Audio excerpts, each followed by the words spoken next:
Hello,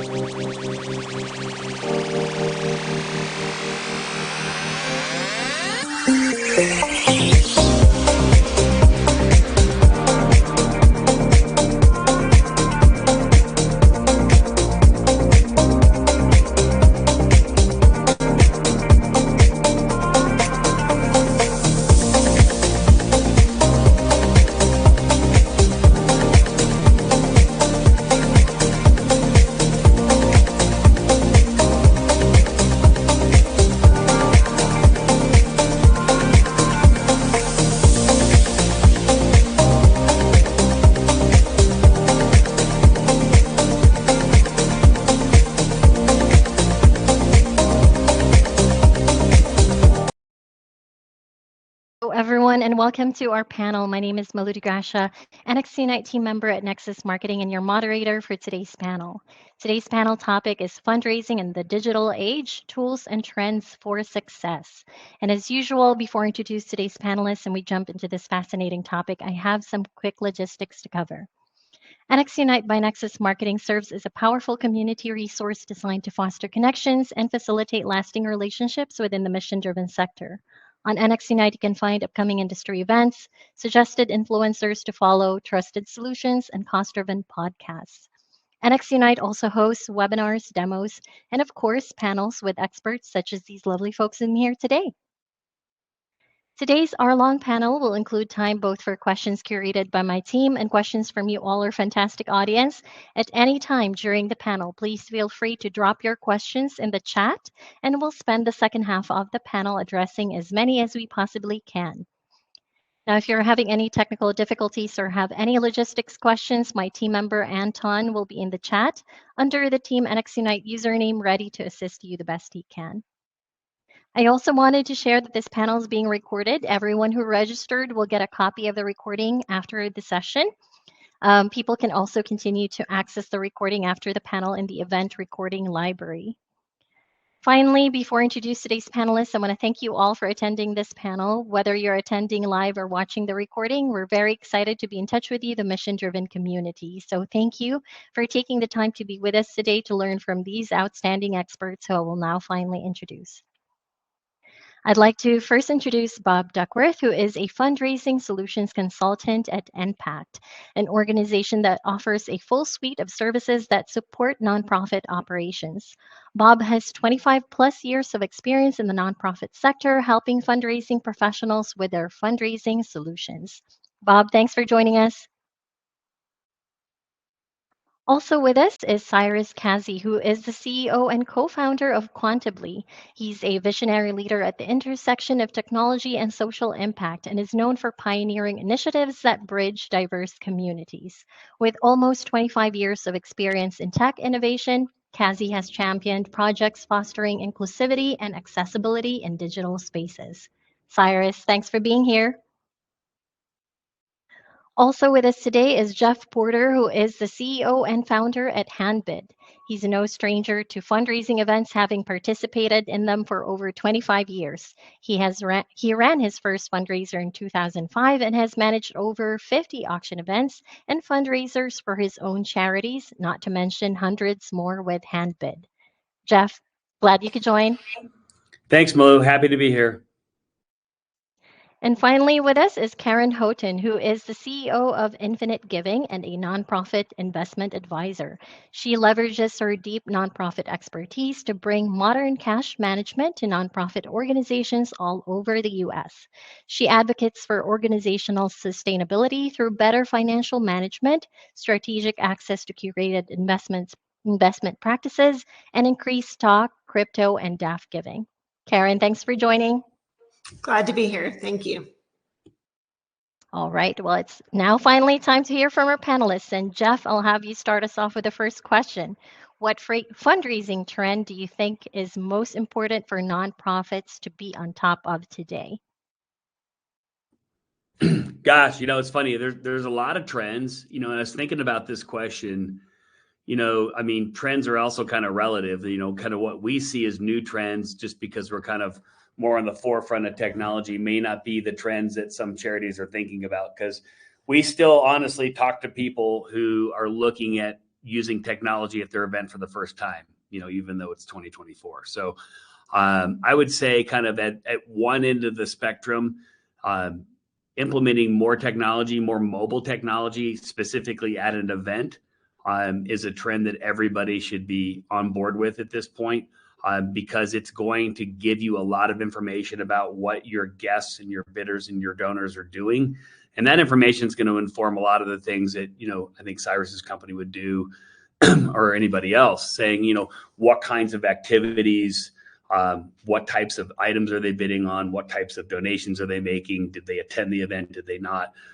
So we're big on making sure that people are using technology at an event or even with any of their fundraisers so that they can capture that information. And I'd say beyond that, I think the trend that, this would be kind of maybe a nice segue into some of the other hosts, data analytics and being able to use that data to inform how you interact with your donors and actually how you develop them, from that first relationship you might have at an event. Wonderful. Thanks for starting us off, Jeff. All right, Karen, what fundraising trend do you believe is crucial for nonprofits to prioritize today? I believe a crucial trend and general kind of increase of awareness is in asking for all sorts of donations outside of just cash, right? So cash is king, right? We have to ask for that. But you have a whole suite and familiarity, which again, as you guys kind of said, it's nothing new. There's always stock gifts, but the awareness and intention around asking for, cryptocurrency, donor advised funds, and kind of billions of dollars sitting in DAFs when you have stocks, there's a new awareness of, oh, should I look into that? And I'm biased clearly, but I'm like, the answer is yes. And it's when you look at the average cash gift is $128. The average stock gift is $8,000. Average crypto gift is $10,000. Average donor advised fund grant is $12,000.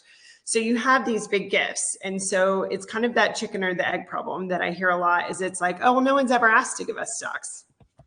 I'm like, okay, but have you made that possible or have you asked them for stock gifts? Are you aware of how beneficial that is for your donor?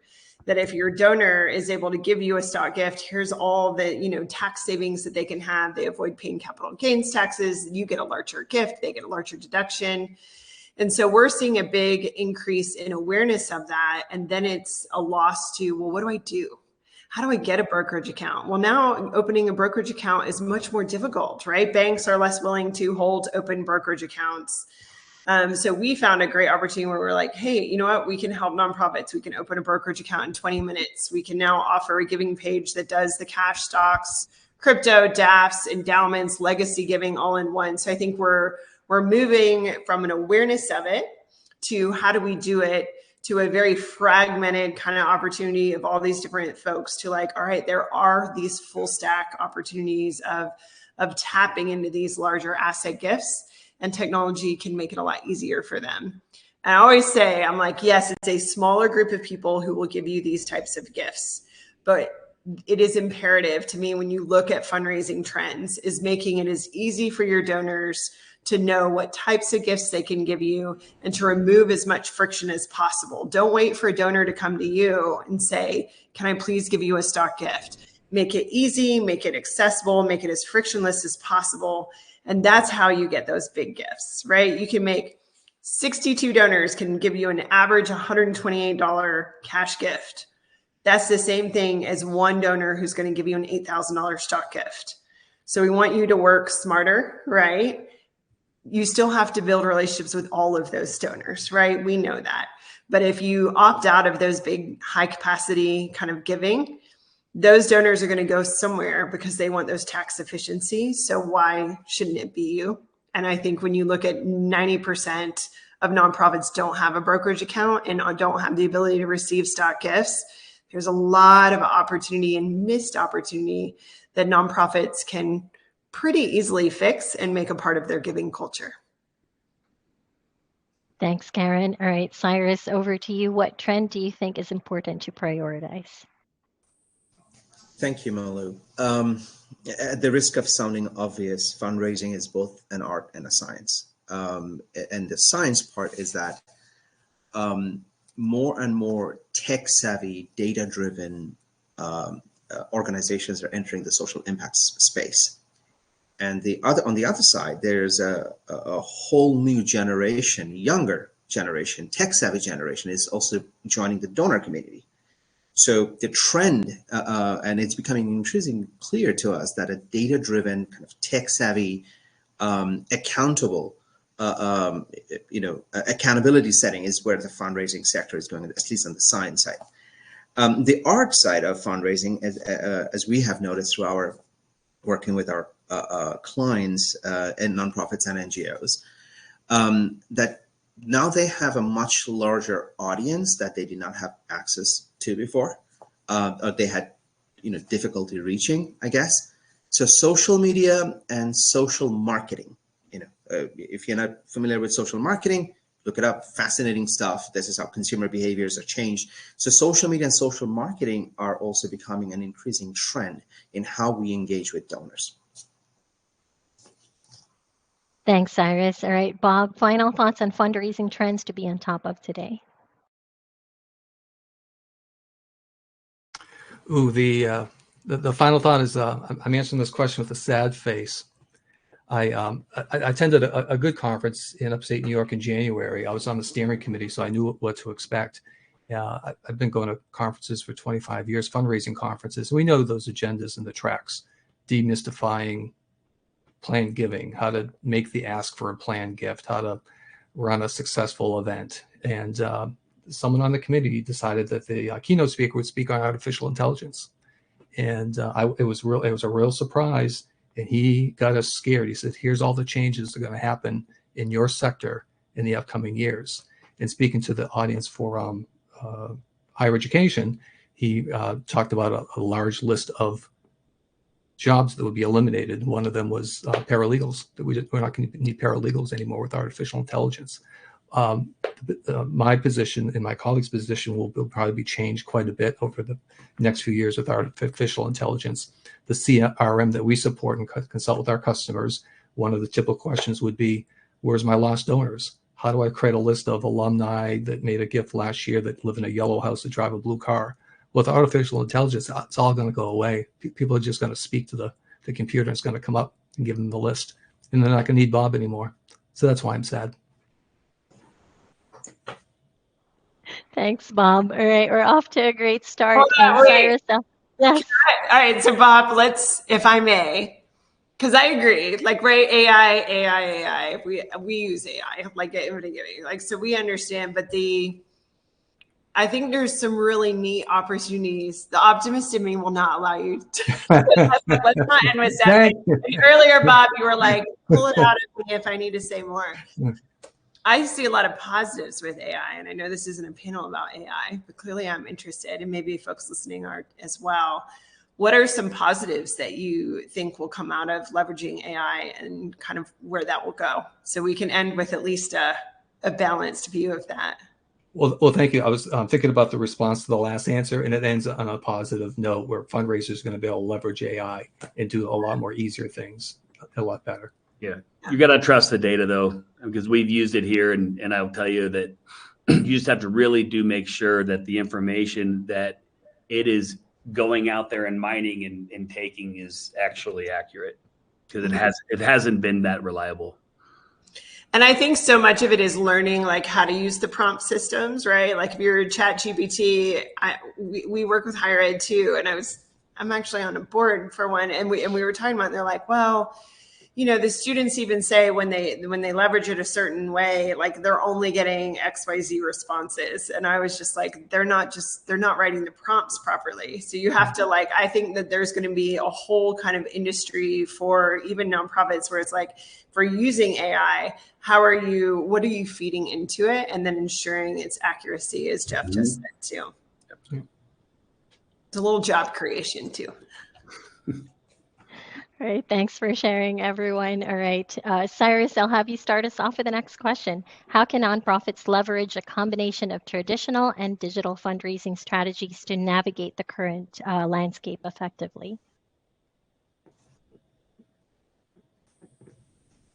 Thank you for your question. So let's kind of tackle the traditional fundraising aspect of things. From a traditional fundraising standpoint, successful not-for-profits have already figured out how donors demand accountability and transparency. And I hear often in the grant making community that they have to rely on, a friend of mine used this term, she said stale junk data.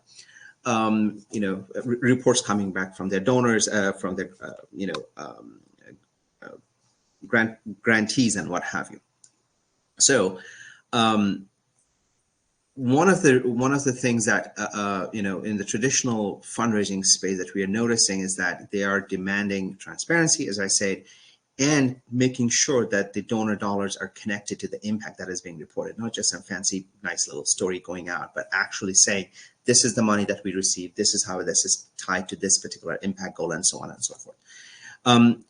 The other thing that in the traditional fundraising kind of we're starting to see is that donors are being asked what data they want to see and what is useful to them, not just some blanket statement, social media post or newsletter going to every single donor saying, hey, this is what we did.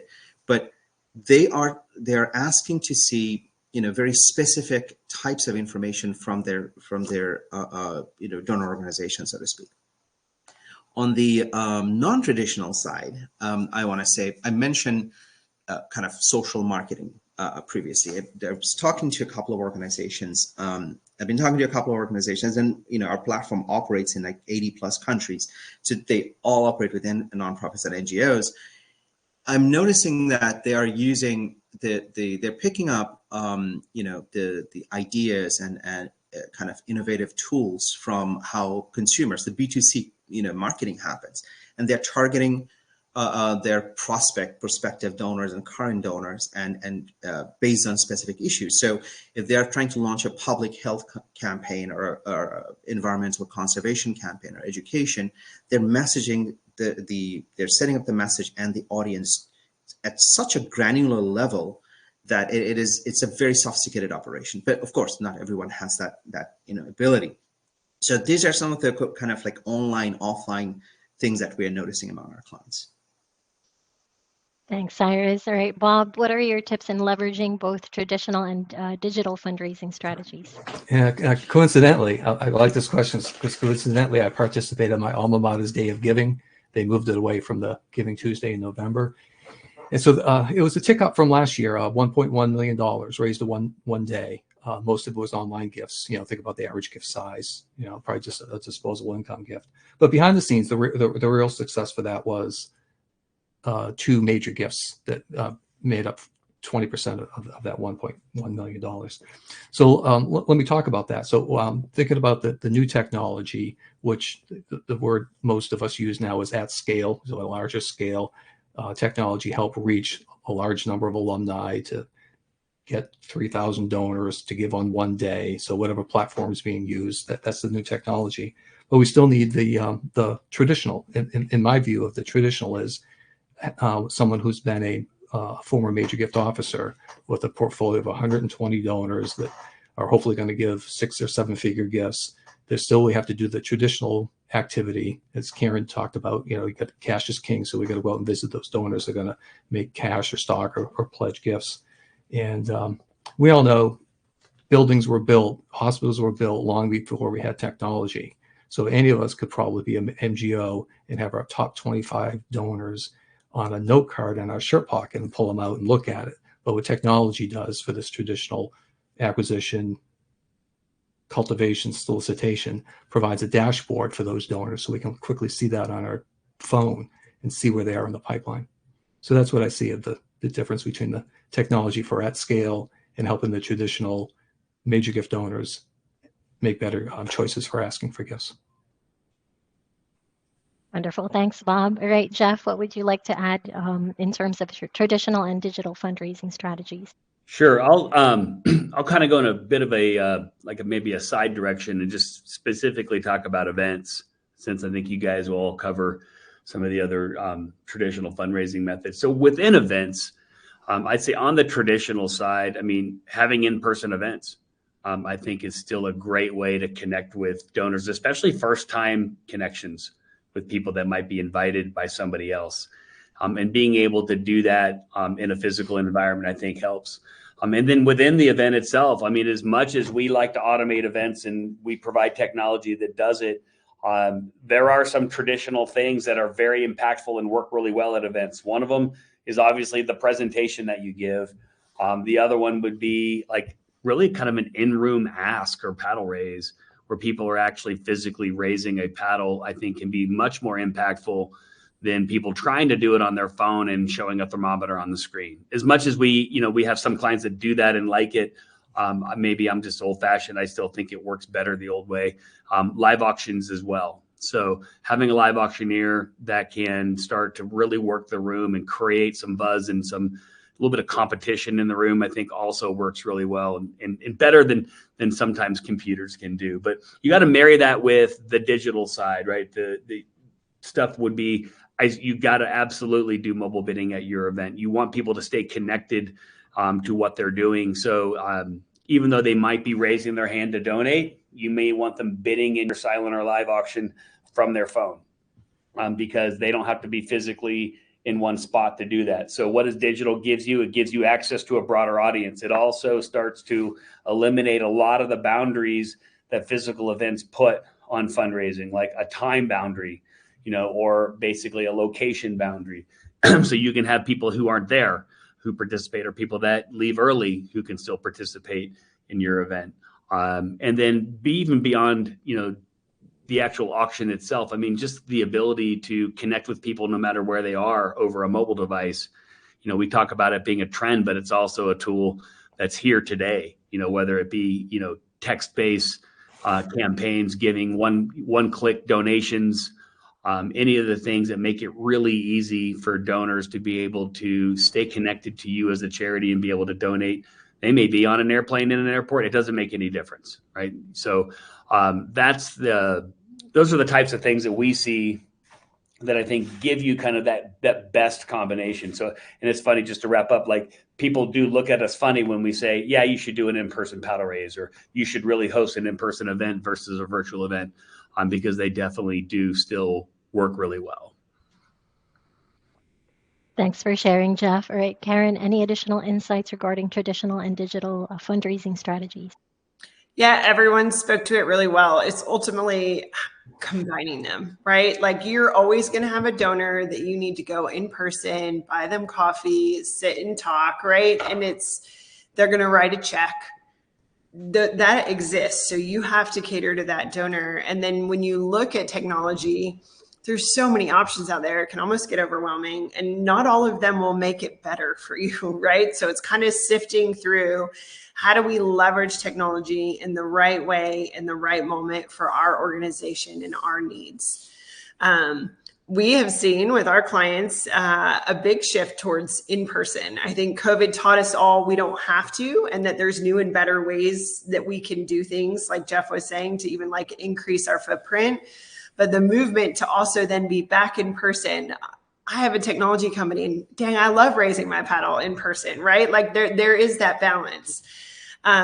So I would say I'm always about reducing friction for the donors. So even if you're doing an in-person, great, we're buying things, we're going to give, you're doing your big like give pledge. Like if you are only giving me a piece of paper to put in an envelope, you're missing the boat, right? So it's have the paper, but also have a QR code, right? So you can take a landing page, your donation page, right? So if say you're using our technology, we give you a URL, then it's customized to your event, to your organization. You create your designations, you do all of that. It's all there. You take the URL, you put it into a QR code.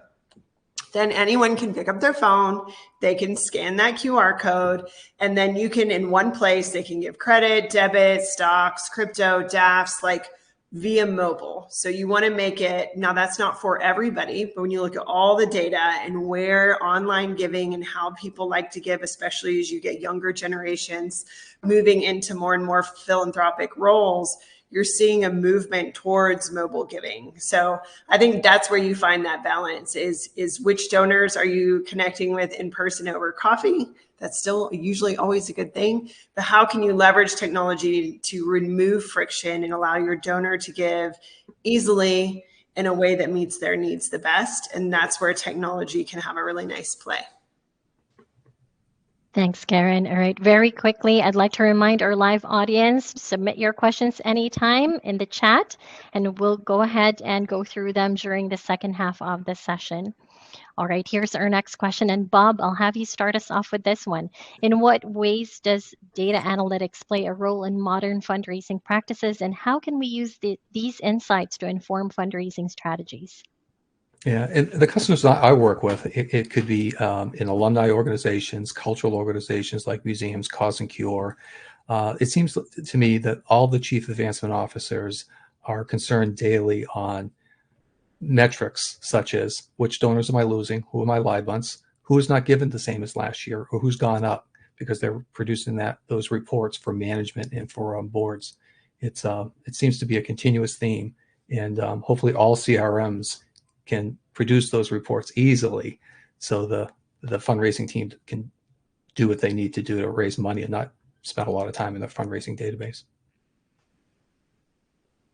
Thanks, Bob. All right, Cyrus, over to you. What role does data analytics play in modern fundraising? Well, I mean, data is everything in fundraising, whether we like it or not. But it's been my experience that most organizations actually don't leverage that data accurately or adequately. I mean, everyone has felt that pain every now and then working with not-for-profits, I'm sure. So, for example, donor retention data is great, but if you're a fundraiser, a savvy fundraiser, you should look at donor segmentation more than donor retention data. Yeah, meaning what percentage, what's the demographic, how much, where, to what causes they're responding to. That segmentation is much more than, oh, we have retained 95% of our donors. That doesn't really tell you much, actually. So for informed decision making, as Bob said, donor segmentation is very, very important.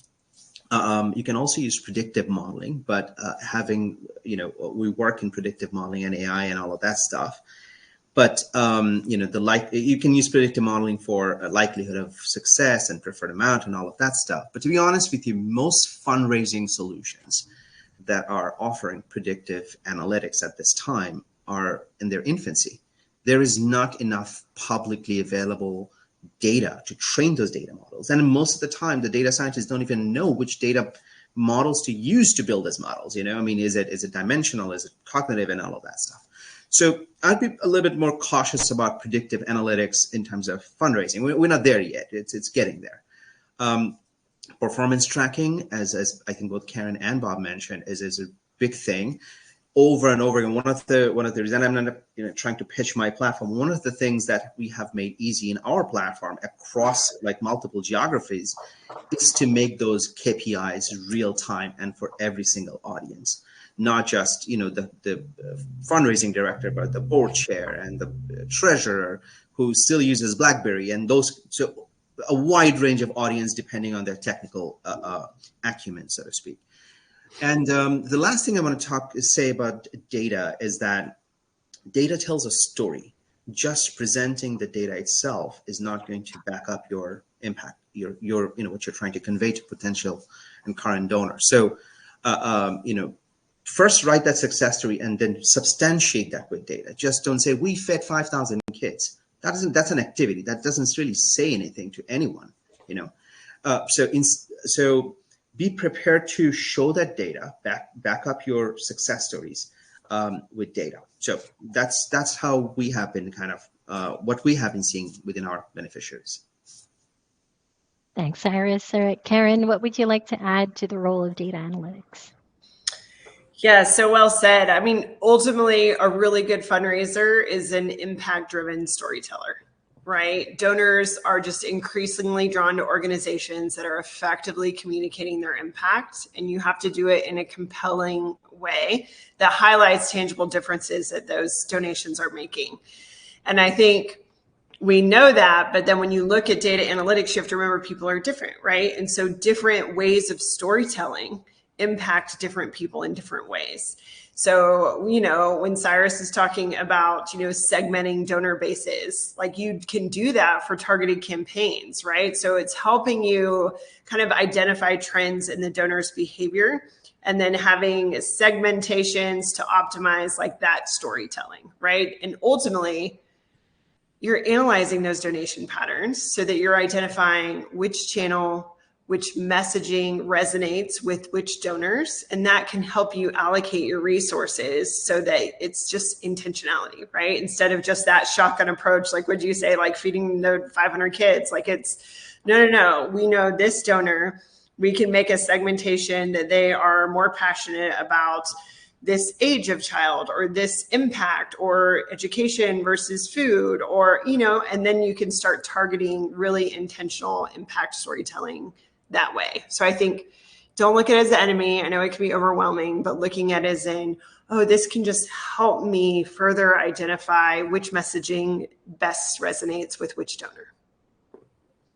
Thanks, Karen. All right, Jeff, what are your thoughts on data analytics in modern fundraising? Yeah, a lot of good answers here. The funny thing, when I read the question the first time, I'm thinking, in what ways does data analytics play a role, or what ways can data analytics play a role? Because I'll be very frank with you, a lot of our clients don't use enough data to drive their decision making. As much as we give them, we'd love to see them use more of it. And I think part of it is it can be a little scary and intimidating, like, how do I do this? And who do I rely on to help me figure it out? And part of it is maybe they've been burned in the past. I mean, maybe they relied on bad information or just really inaccurate stuff that made it difficult to drive good decisions. And I've seen it. Like, I mean, I've seen some of the tools out there where it's like, we're going to give you wealth information. We're going to give you demographic information. We're going to help you segment. We're going to show you the types of people that came to your event. And then I actually hosted a fundraiser, and then we ran some of these analytics against it. And I got the report back. I'm like, that is not my audience. I know my audience, they're not of this religious type, or they're not of this, and you can start looking up people and seeing what the data is telling you they're worth, and you just know it's not true. So that makes it tough. I mean, I think to Cyrus's point, we're still in kind of our, maybe in some areas, some infancy, in terms of where we're getting some of this information and what we're doing with it. So that would be one thing that I would just caution everybody is, if you're going to start using data, make sure that you understand the source and how accurate it is.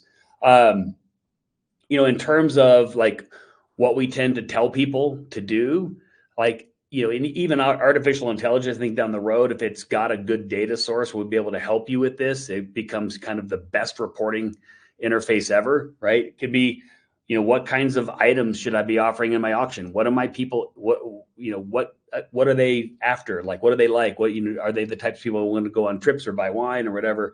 Who should I be inviting to my event?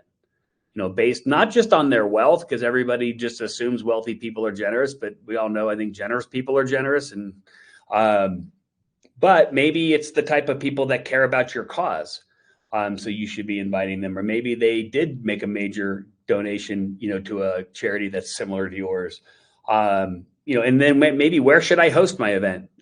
We have that conversation a lot with our clients. So you're having an in-person event, the place you picked, why did you pick it? Did you pick it because it's available? Or is it really convenient to the types of people you think would be coming to your event? So all those types of things, I think, all down the road will get better. I think events will get more intelligent, and you'll see it, the reaction or the result of it will be better donor engagement. Thanks, Jeff. All right, Karen, here's our next question. In terms of donor engagement in modern fundraising, what strategies can cultivate meaningful relationships in today's digital landscape? I'm going to go through the lens of personal relationships, which I think we did a lot of research with high capacity donors. And the biggest mistake you can make is thinking of them as a donor and not a person, right? And they're both, right? But you have to also think of it through relationship. And one of the biggest like pieces of feedback that we heard a lot was that they don't want to really talk to me until they're ready to ask me for something. They're like, I would just love like that relationship building, the updates, the gratitude without the ask, which is hard because then you also hear, well, you have to make the ask and you have to be direct, and why go and just do that and then never make the ask? No one's going to give it to you unless you ask. So it is a little bit of an impossible scenario sometimes with the feedback that we get. But I think approaching somebody as a donor and how you would like to be treated is kind of really basic 101. But I think sometimes we forget because it is strategies and analysis and like campaigns and segmentation, which is equally important. But I know, you know, my family is philanthropic, and when I get the personal, like, no, and not just a thing, you know, but like a personal relational commentary, super quick, light, but like of gratitude, I'm like, man, they do know me. Like they see this coming in and they appreciate it. So however you can do that. Now with, you know, the lower hanging fruit, the smaller donors, then it's, you know, social media is a great way to do that. Pictures, like making sure you have visuals that are easy to understand. I think there's a lot of technology and kind of strategies that you can go around that impact storytelling that are really important. Video is huge, but then also being able to segment that out, right? And then looking at those donors who it's like, hey, let's have a relationship with them.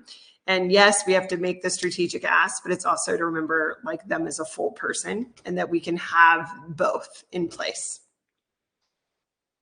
That's a great point. Thanks, Karen. All right, Jeff, what strategies for donor engagement do you recommend? Yeah, I think specifically around using modern fundraising tools or techniques, I'll be honest with you. I mean, staying connected to donors to me is one of the best ways to do that. I mean, it's sad that a lot of organizations who do primarily event-based fundraising versus, you know, obviously what Bob's spent his career doing around major gifts and donor development. You do your event and then the event's over. You may or may not send a survey, and then you don't talk to people for a year, and then you do until they get the invite for next year's event. And we're not talking, we got to go beyond email, assuming that that's the way that we want to stay connected. Certainly you can do newsletters, you can do all that kind of stuff. I've seen what's really been impactful is even just sending out to a more intimate group. Obviously, send them a text message, send them a quick update of what you did, put a short video in there. It is amazing how impactful that can be. When I get a text message, even from, I'm on a board of a nonprofit, and when this individual sends out text messages with updates, it just gets me so energized, you know, especially when that text message is actually connected to a donation link that you can quickly tap on and add a donation to. So I'm going to leave it there. I just think mobile technology, connecting with people wherever they are, is the best way to do it. Thanks, Jeff. All right, Bob, what donor engagement strategies work well in today's landscape? I think mine dovetails into my my other panelists. I was very fortunate when I started my career 20 years ago. I had a great mentor, Tim. He was the sage of in our sector. He sat on the AFP International Board, chaired the ethics committee. And one time he took me aside and said, Bob, there's something you need to know, and that's institutions have no needs. It's the beneficiaries that have the needs. And that was a paradigm shift for me. And so that changes. Major gift officer going out and visiting with prospects. You go through the ice breaking part. What's the weather? How's things going? And then finally they ask about, how's the institution doing? How is the college doing? Well, the college doesn't need any fundraising. It's the students who need the fundraising. And so translate that to the food bank. The food bank does not need any money. It's the people with food insecurities need the money. The hospice patient needs money. The hospice doesn't need money. And so I was able to tell the story. That changed it for me. So that's not more of a one-on-one, but speaking to digitally, most nonprofits have constant contact or the Monkey platform, but also the fundraising platforms like the one I work on and others have those embedded. So just as Jeff was saying, either you can at scale text or email and talk about those beneficiaries, talk about the people who have food insecurities and show videos or interviews. I think that's the way to go.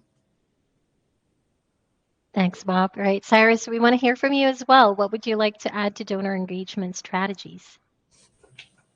It's hard to kind of cover it. My colleagues have already mentioned the key points.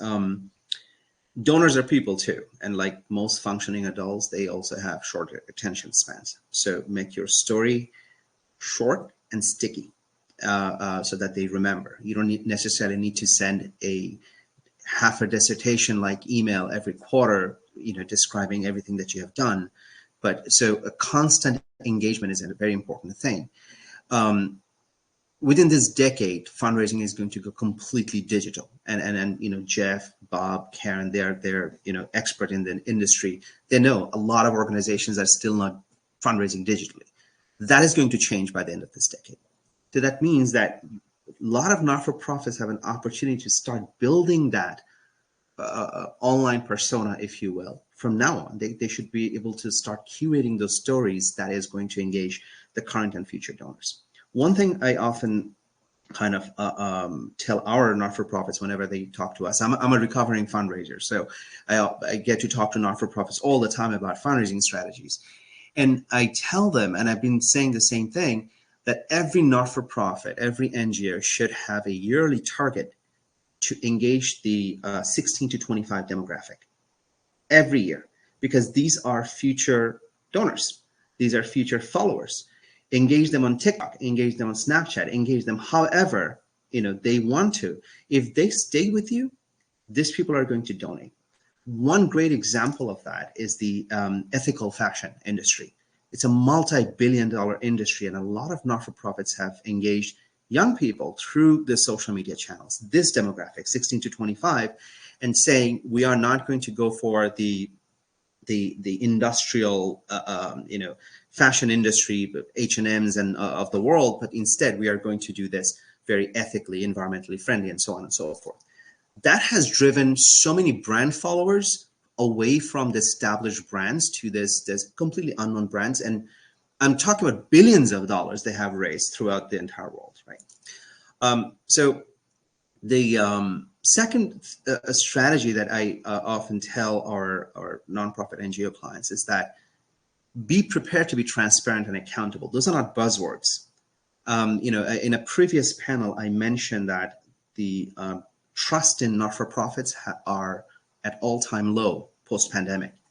It's below 50%. And one of the reasons being that donors are not getting transparent and accountability from transparency and accountability from their organizations.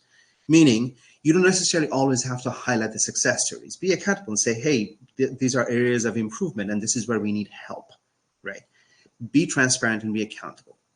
And one last thing, and this is a more of a recent discovery within our in our practice, is that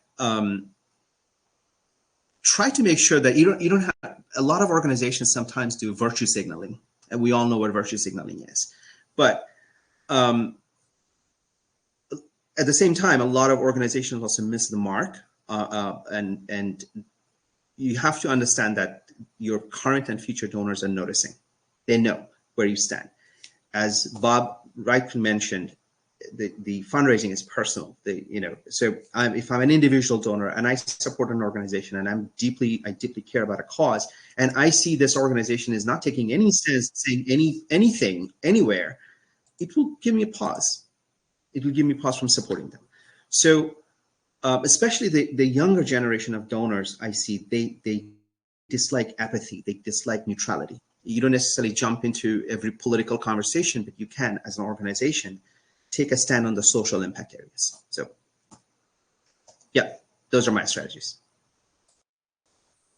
Thanks, Cyrus. All right, Bob, I'll have you start us off the next question. How can nonprofits stay on top of innovative tools, techniques, and technologies that are shaping today's fundraising without getting overwhelmed? Oh, I hope I like this answer. I'm going to reveal to you a little bit of a personal Bob in the morning with his jammies on, drinking coffee. So just like probably everyone does, coffee in one hand, cell phone in the other, scrolling through your stuff, whatever your stuff is. And so I belong to a Facebook group that's a support platform for the support group for the platform that I consult for. And so I'm looking at all the posts from yesterday, and I'm learning a lot. And so I'm hearing the trends, and so that's what I do. But I would suppose for every other segment, for here's one for APRA, for the prospect researchers. Fundel has been around forever, so that's another support. So just permutate that from what I see on Facebook or Fundel or these others. I would imagine there's a lot of self-help from groups that are, it's digital, that you read online. And so anyway, that's what Bob does in his jammies at 7:30 in the morning. Thanks for sharing, Bob. All right, Karen, what are your tips in terms of staying on top of tech and tools without getting overwhelmed? Yes, Bob, relatable. I was like, yeah, I do that. So yeah, reading. I love using interns. Like, I would say get an intern and then have a project to be like, hey, go do market research to be like, hey, what's the latest in, CRMs? What's the latest in payments? What's the latest in auctions? And just being open. I think the biggest thing is we get overwhelmed and we're day-to-day survival, scarcity mindset, right? That's human, that's okay, but you can't grow and you can't be innovative if you're stuck in that place. So if you don't have the place to, and the bandwidth to be researching and kind of working on the business, on the nonprofit instead of in it, right? Then you need to be thinking about, how could I leverage somebody else and have them do that? And then that way you're just reading their summary and they can do a little analysis of like, oh, I know you really like this, but here's some things. And just because you're aware of it doesn't mean you have to use it, but it's really good to be able to be like, okay, I'm seeing these trends and hey, we're not really ready to move right now, but this could be interesting for us to look at in the future. And I think that knowledge is power and ultimately can help you kind of leverage your organization into the future, right? If you're only thinking about today and how to solve that, which is important, but I think especially as leaders, we have to be thinking, what about 3 years, 5 years from now? And if you're not staying up to date, then you're already going to be behind. So I say give it to an intern and help them do it and or do the coffee and the reading, but the information's out there. Great, thanks, Karen. All right, Cyrus, how can we stay on top of the latest tech and tools?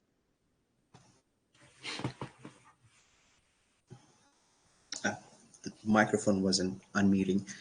I think at this point, everyone is nauseated from hearing the word AI, and unfortunately, present company included, most people don't know what that AI means actually.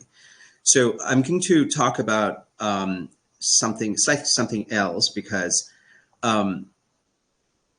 whenever we talk to organizations and they're asking us about our own AI, we're writing grants and complex federal government reports and all of that fancy stuff, I say, please take a step back, because you need to be able to train that AI with the right data. If you don't have your data operations fixed, you're going to train a very, very sophisticated monkey that's going to generate absolute rubbish for you. And that is not going to be helpful. I'm being awfully blunt here, and that's exactly the phrase I used. So you're going to get generic ChatGPT stuff that is not going to add value to your work. So focus to be on top of kind of innovative tools and everything.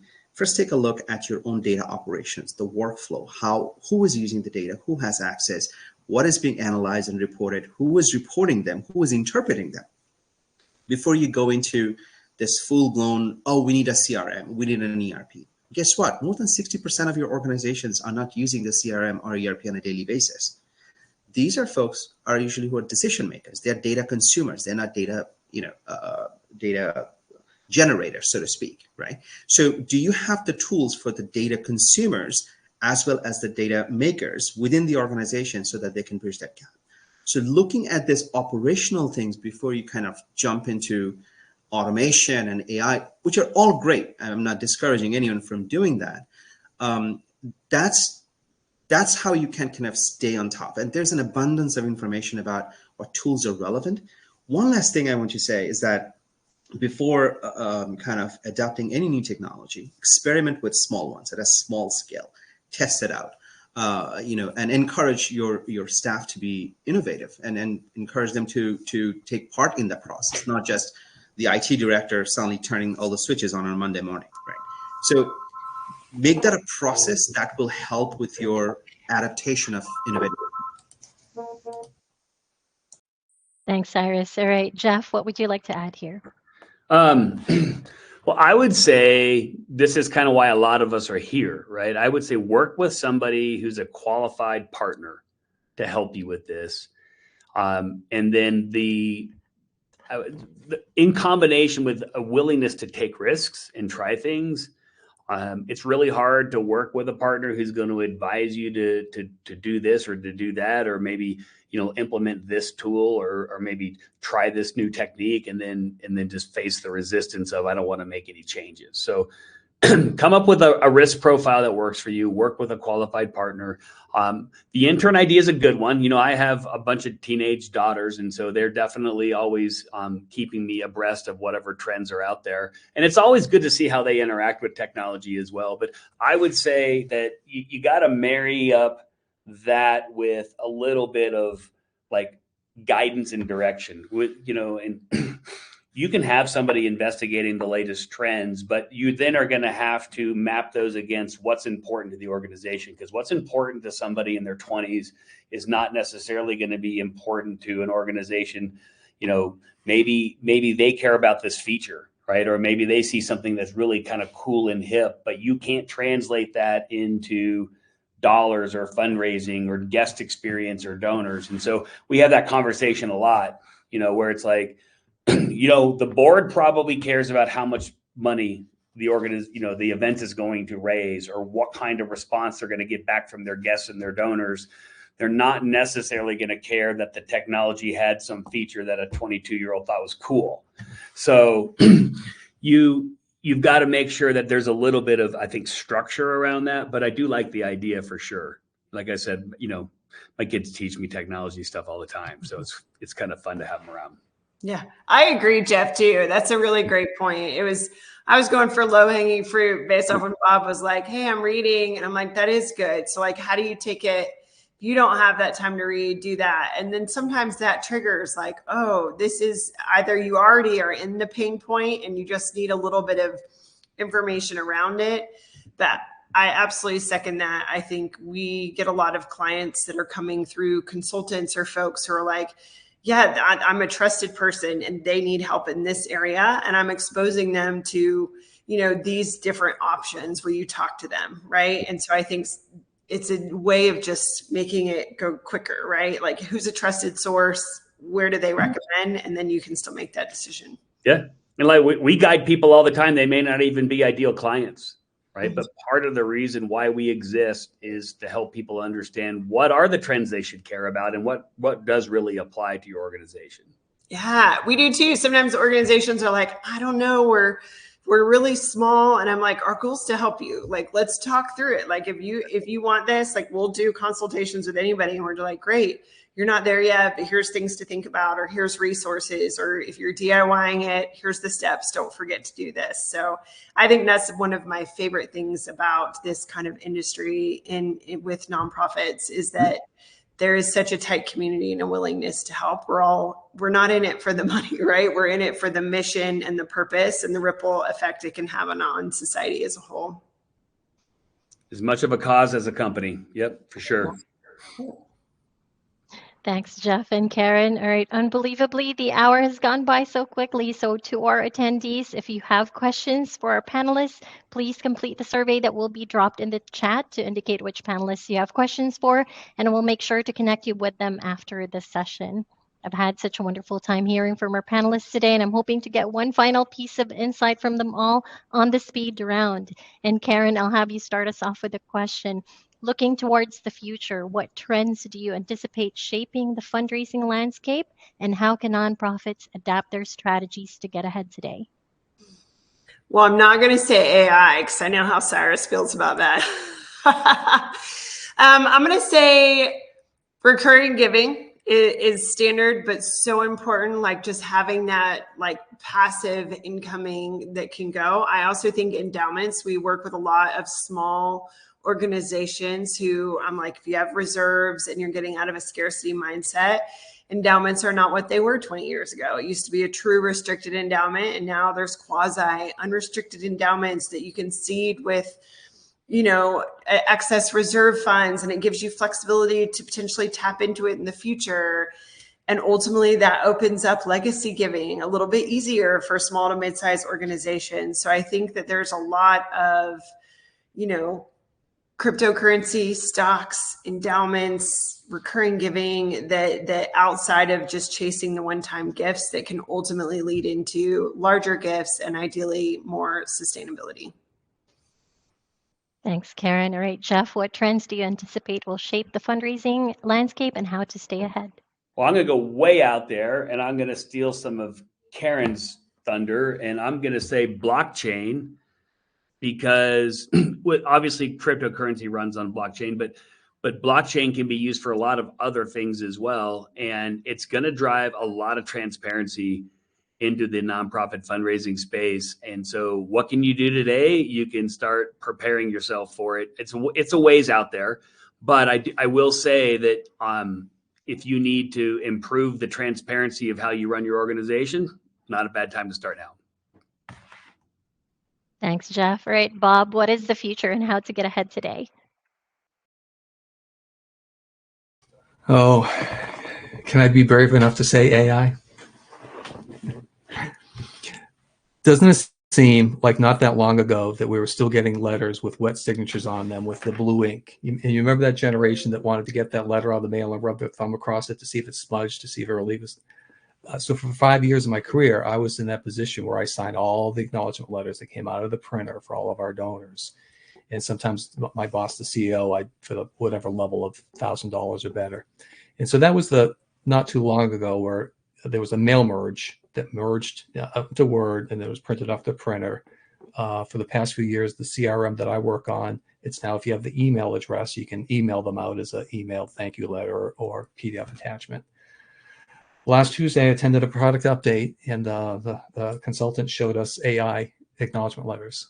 And so you just build whatever the prompts are, as Karen said, and there's a slider on there from the left to the right. Is it going to be informal or something in the middle or formal? And AI generated it. And I don't know the details about it, but I see that in the future. Thanks, Bob. All right, Cyrus, what is the future and how to get ahead today? I don't want to walk away from this panel where everyone thinking that I'm against the AI automation and anything. At Quantibly, we started building out cognitive mapping in 2018-19 to have automation, or actually, let me put it this way, AI and machine learning to predict social impact and environmental impact trends across continents. That's what we wanted to do. At this time, the AI, kind of what we're seeing on a daily basis is it's called the descriptive AI. Then there's predictive AI, then the prescriptive AI, which is the ultimate evolution, essentially, having your own consultant in your pocket, if you will. And at that point, all of us will be probably obsolete, but we're not there yet. We're going to look further into that. So AI definitely is going to play a role, just like Bob mentioned, writing the acknowledgement letters, but also at the same time, AI kind of advising your organization, hey, these are some of the best practices you can adopt to do X, Y, and Z, right? So that's the first thing. What we see in the fundraising landscape is that they're moving away. The tendency to have standalone CRMs and ERP fundraising solutions, that is kind of going away. There is the future is essentially integrated and simplified approach, not just, I'm not going to mention those names. You already know which CRMs and ERPs I'm talking about. But if they are not connected to the non-financial data, if you will, then they're not serving the purpose. So I see a lot of discussion around how do I connect my CRM to my non-financial data? How do I connect that impact or social return on investment with the fundraising dollars? So that impact framework conversation. And the last thing that I see more and more often, and then I talk with organizations, grant makers, social enterprises, and so on and so forth, I see that the pure grant making is moving away, is going away, and turning into something that looks like impact investment, because a lot of younger generation, they want to donate, they want to contribute, but they want to do it from the lens of impact investing. So they want to see actual financial and non-financial returns of their investment, not just, hey, here is some money, go do good things. That is a big paradigm shift in terms of where things are going than all the tools and technologies that we have available. Wonderful. Thanks, Cyrus. All right. And with that, we have reached the end of our panel. And I want to give a big thank you to our panelists for sharing their insights today. I also want to give a big thank you to our audience. Thank you so much for your time. And I hope you enjoyed yourself and learned something that will benefit the work that you do on a daily basis. All right. That is it for me. It has been a pleasure speaking with you all. Thank you once again and have a nice rest of the day, everyone. Bye. Thanks, panelists.